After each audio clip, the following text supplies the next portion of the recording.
Planeti i katërt ishte ai një tregtari. Ky njeri ishte kaq i zënë sa nuk ngriti kokën për të parë princin e vogël. Mirdita, i tha princi. Cigarja juaj është shuar. 3 dhe 2 bëjnë 5, 5 dhe 7 bëjnë 12, 12 dhe 3 bëjnë 15. Mirdita, 15 dhe 7, 22. S'kam kohë për ta ndezur. 26 dhe 5, 31. Bëhen kështu 501.622.731. Çfarë? 500 milion? Ti ende aty? 501 milion, prej...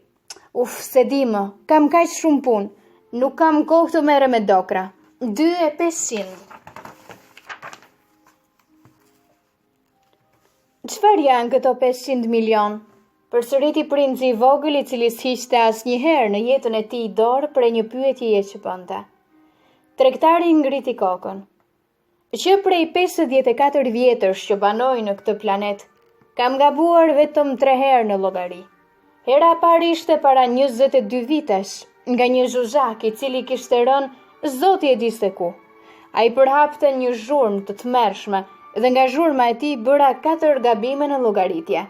Herën e dytë para 11 vitesh, më kishin zënë dhimbjet në kocka nga reumatizmi.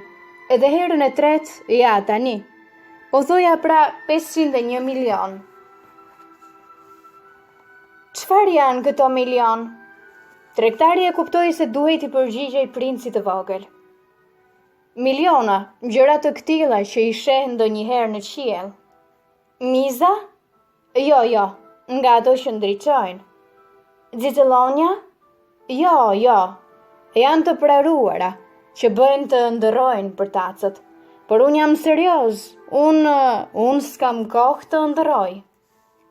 Yjet. Po, yje. Dhe çfarë bën ti me 500 milion yje? Me 501.622.731. Jam njëri serioz, unë jam i sakt.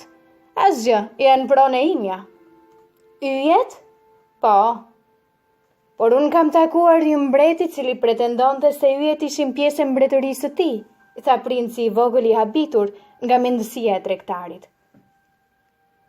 Mbretërit nuk zotërojnë, nuk janë pronar. Ata mbretërojnë, janë 2 gjëra të ndryshme. Dhe ç'kuptim ka nëse i ke apo jo yjet? Kjo më shërben për të qenë më i pasur. Edhe pse të jesh më i pasur?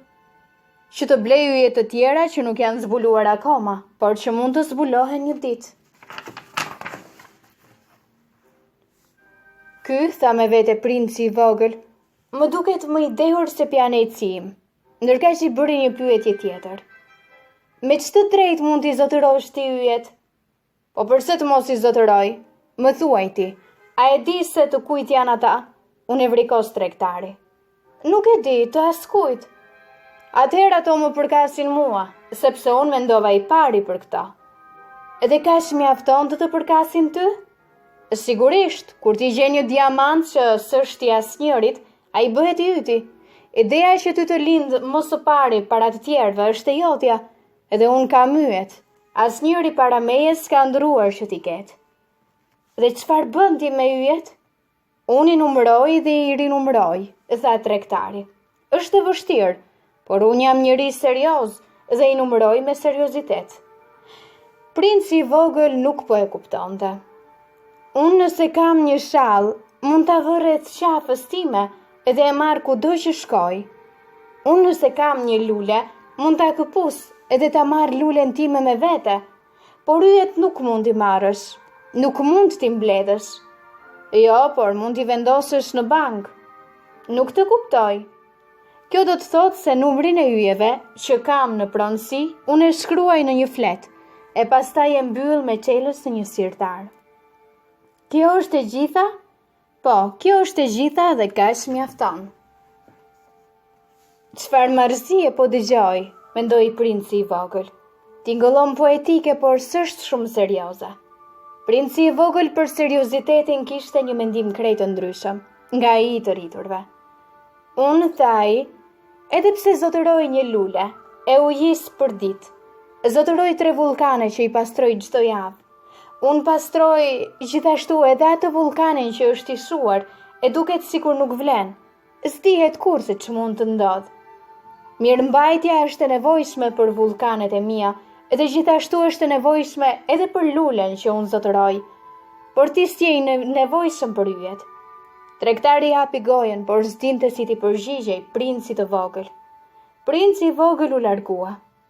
Mund të them se të rriturit janë të habitshëm, thoshte ai me veten ndërsa vazhdonte udhëtimin e tij.